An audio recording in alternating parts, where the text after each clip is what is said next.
नमस्कार। आज हम एक ऐसे मुद्दे पर बात करने वाले हैं जिसका असर शायद हम सबकी जेब पर पड़ने वाला है। भारत सरकार ने जीएसटी यानी गुड्स एंड सर्विसेज टैक्स में कुछ बड़े बदलावों का ऐलान किया है। हमारे पास Reuters, Times of India, India Today, business standard जैसे स्रोतों से जानकारी है। और हाँ, सोशल मीडिया पर भी काफी कुछ चल रहा है। तो आज की हमारी कोशिश ये समझने की है कि ये बदलाव हैं क्या असली में, क्यों किए जा रहे हैं, और सबसे बड़ा सवाल, क्या सरकार का ये जो वादा है कि टैक्स कटौती का फायदा आम आदमी तक पहुंचेगा, क्या वो वाकई पूरा होगा या फिर ये फायदा मतलब कहीं बीच में ही अटक जाएगा? चलिए इस पूरी गुत्थी को परत दर परत खोलने की कोशिश करते हैं। तो सबसे पहले, बदला क्या है? अगर सीधे शब्दों में कहें तो पहले जो जीएसटी के कई सारे टैक्स रेट थे वो 5%, 12%, 18%, 28% वाले, अब सरकार उन्हें कम करके सिर्फ दो मुख्य रेट्स पर ला रही है, 5% और 18%।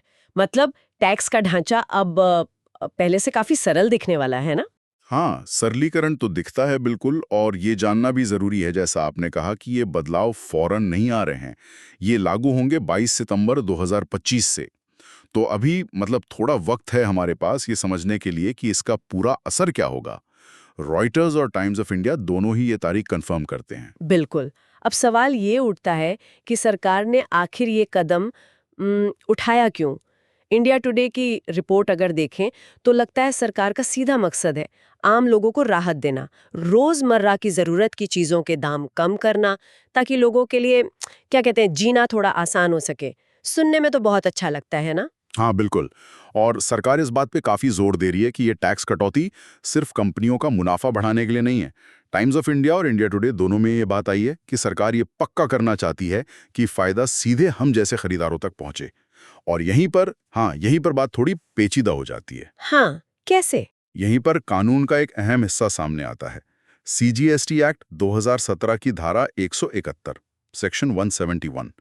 ये धारा साफ तौर पर कहती है कि अगर सरकार टैक्स रेट कम करती है या किसी सप्लायर को इनपुट टैक्स क्रेडिट यानी आईटीसी का कोई फायदा मिलता है, तो उसे वो फायदा कम हुई कीमतों के रूप में ग्राहक तक पहुंचाना ही होगा।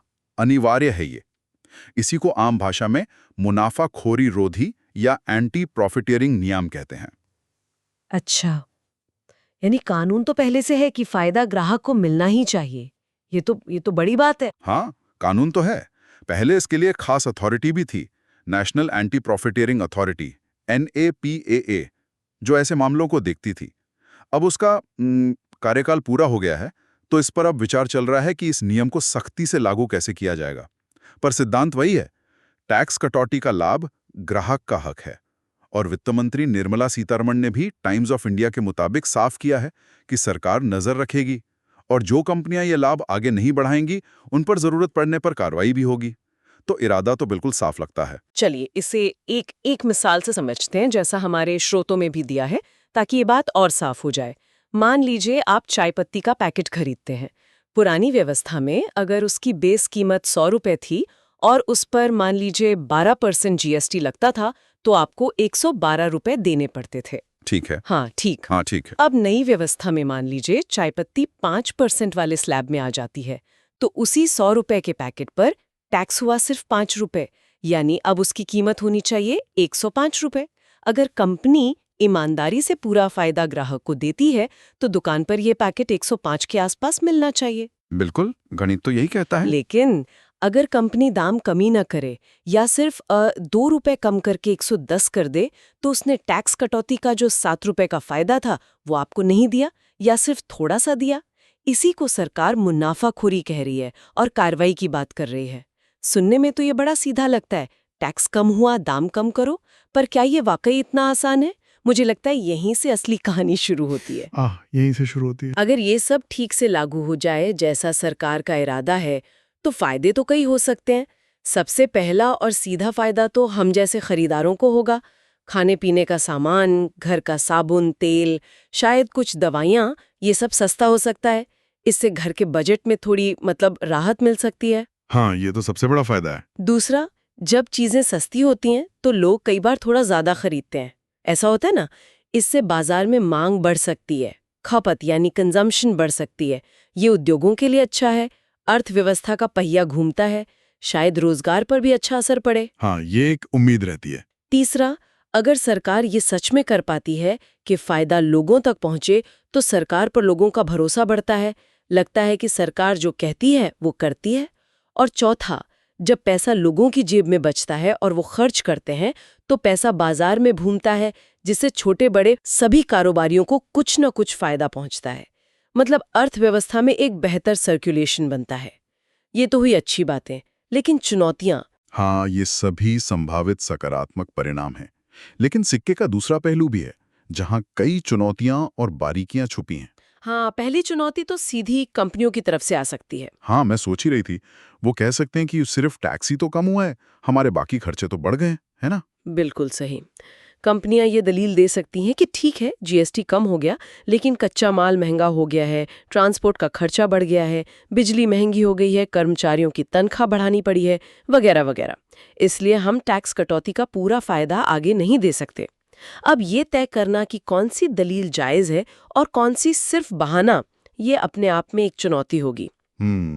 ये तो है। दूसरी चुनौती थोड़ी ज्यादा तकनीकी है, लेकिन कीमतों पर इसका बहुत बड़ा असर पड़ सकता है। यह है इनपुट टैक्स क्रेडिट, यानी आईटीसी का मामला। अच्छा, ये आईटीसी वाला मामला मैंने सुना तो है कई बार, पर ये है क्या असल में? और इसका दाम कम होने या ना होने से क्या लेना देना? थोड़ा समझाएंगे? देखिए, सीधे शब्दों में कहें तो जब कोई कंपनी कोई सामान बनाती है या सेवा देती है, तो उसे कई चीजें खरीदनी पड़ती हैं। कच्चा माल, मशीनें, सेवाएं, बहुत कुछ। इन सब पर वो जीएसटी चुकाती है ना? आईटीसी का मतलब है कि कंपनी अपने फाइनल प्रोडक्ट पर जो जीएसटी उसे सरकार को देना है, उसमें से इन खरीदारी पर चुकाए गए जीएसटी का कुछ हिस्सा या पूरा हिस्सा क्रेडिट के तौर पर वापस क्लेम कर सकती है। मतलब एक तरह से उसकी टैक्स देनदारी कम हो जाती है। ठीक है, ये तो कंपनियों के लिए अच्छी बात हुई, पर इससे ग्राहक का क्या? मतलब दाम पर कैसे असर पड़ता है? पेच यहीं पर है। ये आईटीसी का सिस्टम हर चीज के लिए एक जैसा नहीं है। बिजनेस स्टैंडर्ड ने बीमा प्रीमियम का एक बहुत अच्छा उदाहरण दिया, उससे समझते हैं। मान लीजिए सरकार बीमा प्रीमियम पर लगने वाला जीएसटी कम कर देती है। चलो, अच्छी खबर है।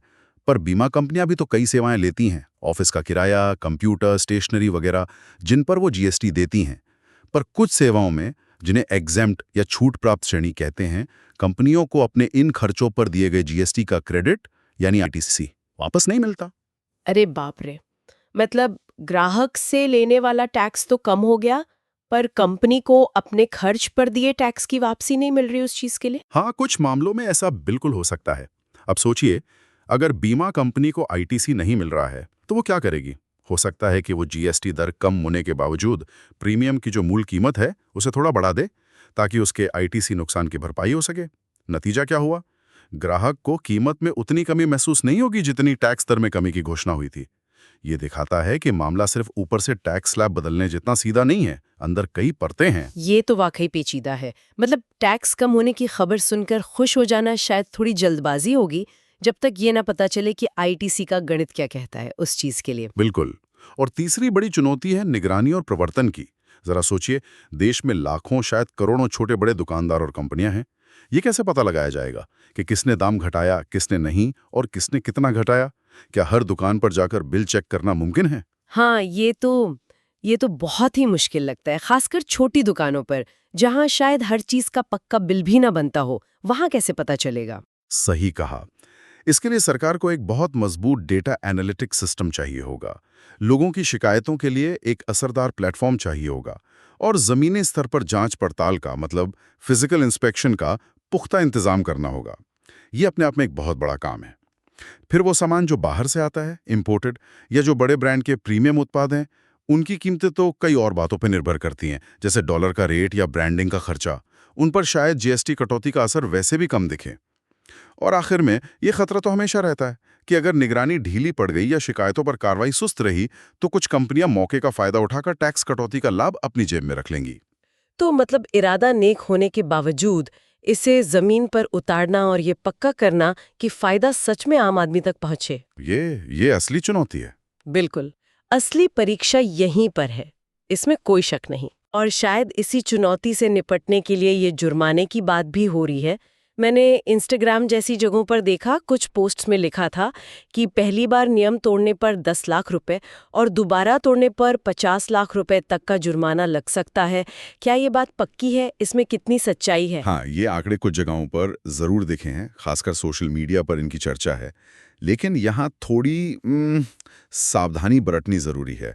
ज्यादातर जो स्थापित स्रोत हैं, जैसे टाइम्स ऑफ इंडिया या हमारे अपने नोट्स में भी जो जानकारी है, वो ये इशारा करती हैं कि सरकार ने निगरानी बढ़ाने और जरूरत पड़ने पर कार्रवाई करने की बात कही है। इन भारी भरकम जुर्माने के आंकड़ों की अभी कोई आधिकारिक पुष्टि या कोई स्पष्ट नियम वो सामने नहीं आए हैं। ये हो सकता है कि ये अभी सिर्फ प्रस्ताव हो या सरकार की सख्ती दिखाने का एक तरीका हो। तो इन नंबर्स को अभी क्या कहते हैं, नमक की चुटकी के साथ लेना बेहतर है।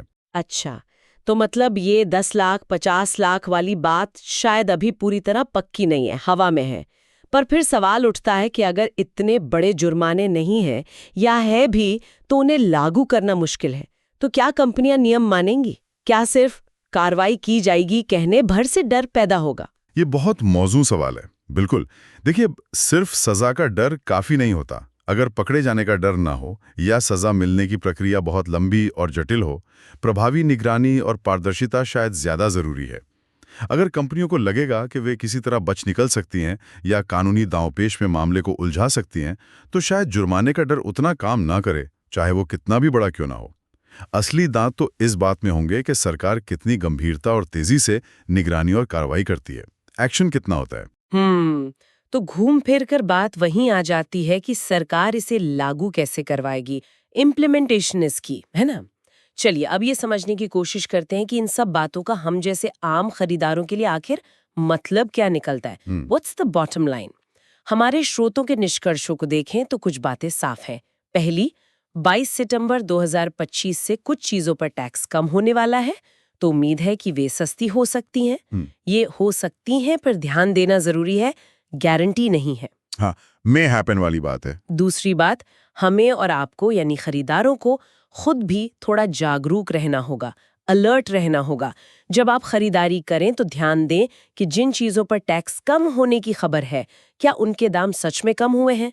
बिल को ध्यान से देखें, हो सके तो अपनी पुरानी रसीदों से तुलना कर सकते हैं। बिल्कुल, कंज्यूमर अवेयरनेस बहुत जरूरी होगी। तीसरी, अगर आपको लगता है कि किसी चीज पर टैक्स तो घटा है पर दुकानदार ने दाम कम नहीं किया है, तो शिकायत करने का रास्ता खुला होना चाहिए। सरकार ने भरोसा तो दिलाया है कि वो ऐसी शिकायतों पर ध्यान देगी। अब ये शिकायत तंत्र कितना असरदार होगा, ये तो वक्त ही बताएगा। हाँ, उसकी इफेक्टिवनेस देखनी होगी। और चौथी, सबसे अहम बात, इस पूरी कवायद का मकसद तभी पूरा होगा जब टैक्स कटौती का फायदा सरकारी फाइलों या कंपनियों के मुनाफे में गुम ना हो जाए, बल्कि सीधे आम खरीदार की जेब तक पहुंचे। असली सफलता इसी में मानी जाएगी। बिल्कुल सही, एंड गोल तो वही है। तो कुल मिलाकर आज हमने जीएसटी स्लैब में कमी, इसके पीछे सरकार के इरादे, उस बेहद महत्वपूर्ण नियम यानी धारा 171 पर बात की, जो कहती है कि फायदा ग्राहक को मिलना चाहिए। हमने इसके संभावित फायदों को देखा, लेकिन साथ ही उन बड़ी चुनौतियों और पेचीदगियों को भी समझा, खासकर इनपुट टैक्स क्रेडिट आईटीसी का वो उलझा हुआ मामला और निगरानी की मुश्किलें। और आखिर में हमने जुर्माने से जुड़ी चर्चा और उसकी हकीकत पर भी गौर किया। यहाँ एक सोचने वाली बात जो उभर कर आती है वो ये है, हमने देखा कि आईटीसी का सिस्टम कितना जटिल है और लाखों विक्रेताओं पर निगरानी रखना कितना मुश्किल काम है। ऐसे में सरकार सिर्फ मुनाफाखोरी रोधी नियम, धारा 171 और शायद जुर्माने के डर से ये कैसे पक्का कर सकती है कि टैक्स कटौती का फायदा वाकई हर ग्राहक तक पहुंचे। खासकर उन छोटी मोटी रोजमर्रा की खरीदारियों में जाना पक्का बिल होता है, न कोई लंबा चौड़ा रिकॉर्ड। क्या सिर्फ सजा का डर काफी है या फिर हमें और गहरे बदलावों की जरूरत है? जैसे क्या आईटीसी के नियमों को और सरल बनाने की जरूरत है, या फिर टेक्नोलॉजी का इस्तेमाल करके कीमतों पर बेहतर नजर रखने का कोई तरीका निकालना होगा ताकि पारदर्शिता बढ़े और कंपनियों के लिए नियमों से बचना मुश्किल हो जाए? ये सवाल तो रहता है। बिल्कुल सही कहा आपने। ये सवाल बहुत अहम है कि क्या मौजूदा ढांचा इस नेक इरादे को हकीकत बनाने के लिए काफी है या हमें और बड़े व्यवस्थागत सुधारों की जरूरत पड़ेगी। खैर, एक बात तो तय है, 22 सितंबर 2025 के बाद बाजार में कीमतों पर पैनी नजर रखने का एक मजबूत कारण हम सबके पास जरूर होगा। आज की इस बातचीत के लिए इतना ही। Like, comment, and subscribe.